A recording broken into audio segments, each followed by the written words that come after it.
শরীরে রাজরক্ত প্রবাহিত হয়। উনার পূর্বপুরুষরাও অতীতে অনেক সুমহান কার্যকলাপ করেছেন। আমাদের ভূভাগ্রার প্রতিও আমাদের বিশ্বাস আস্থা আছে। উনি আমাদের একজন বিচক্ষণ রাজনীতিবিদ।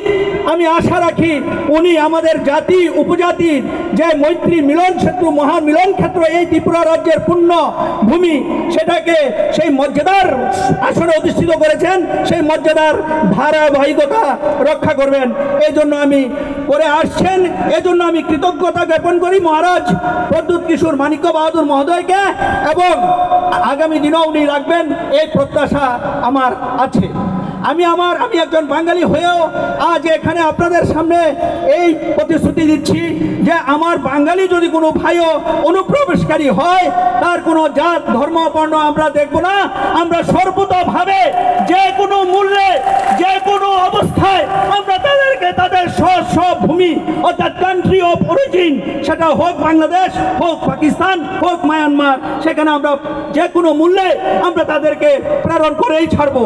এজন্য আমি ত্রিপুরা রাজ্যের মাননীয় মুখ্যমন্ত্রী মানিক শাহ মহোদয়ের কাছে বিনীতভাবে আবেদন রাখবো যেন দিল্লি, গুজরাট, মহারাষ্ট্র, পাঞ্জাব, সারা ভারতবর্ষে, এমনকি আমাদের প্রান্তিক রাজ্য আসামে ও সেই বিদেশি বিতরণকারীর বিরুদ্ধে যে ধরনের বলিষ্ঠ পদক্ষেপ নিয়েছেন হিমন্ত বিশ্ব শর্মা সরকার, সেইভাবে আমার ত্রিপুরা রাজ্য যেন এই প্রকার একটা বলিষ্ঠ কার্যকরী পদক্ষেপ নিয়ে আমার ত্রিপুরা রাজ্য থেকে বিদেশিদেরকে বিতরণ করে, অনুপ্রবেশকারীদেরকে বিতরণ করে একটা শান্তি, সুস্থিতি ও নিরাপদ ত্রিপুরা আমাদেরকে উপহার দেন। এজন্য আমি বিনীতভাবে আমার বর্তমান মুখ্যমন্ত্রী মানিক শাহ মহোদয়কে আমি অনুরোধ জানাচ্ছি।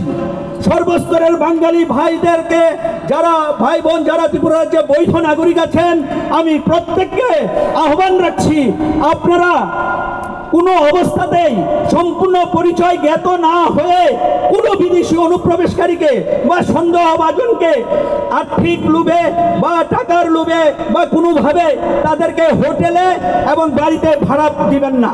এবং আপনাদের মাধ্যমে আমি এটা বলতে চাই, কোনো অবস্থাতেই সন্দেহভাজন অথবা বিদেশি নাগরিক যাদের বিন্দুমাত্র আপনাদের মনে সংখ্যা উদয় হয়, তাদেরকে আপনারা প্রশাসনের হাতে তুলে দিন এবং প্রশাসনকে সর্বতভাবে সাহায্য সহযোগিতা করুন। বন্ধুগণ, আমার এখানে অনেক বয়োজ্যেষ্ঠ ব্যক্তিবর্গ আছেন, তাদের অনেক মূল্যবান বক্তব্য আছে। আপনারা অনেক দূর দূরান্ত থেকে আসছেন, এজন্য আপনাদেরকে আবারও আমার হৃদয়ের অন্তঃস্থল থেকে অনেক অনেক প্রীতি, শুভেচ্ছা, অভিনন্দন, অভিনন্দন জানিয়ে এবং ভারতের স্বরাষ্ট্রমন্ত্রী অমিত শাহজিকে ধন্যবাদ জ্ঞাপন করে আমি আজকের জন্য এবং ভূপেন্দ্রকে আমার অভিবাদন প্রণাম জানিয়ে আজকের জন্য আমার সংক্ষিপ্ত বক্তব্য এখানে সমাপ্ত করলাম। ভূভাগ্রা লং লিভ, নরেন্দ্র মোদীজি লং লিভ, এমএলএ রঞ্জিত স্যার লং লিভ। জয় হিন্দ।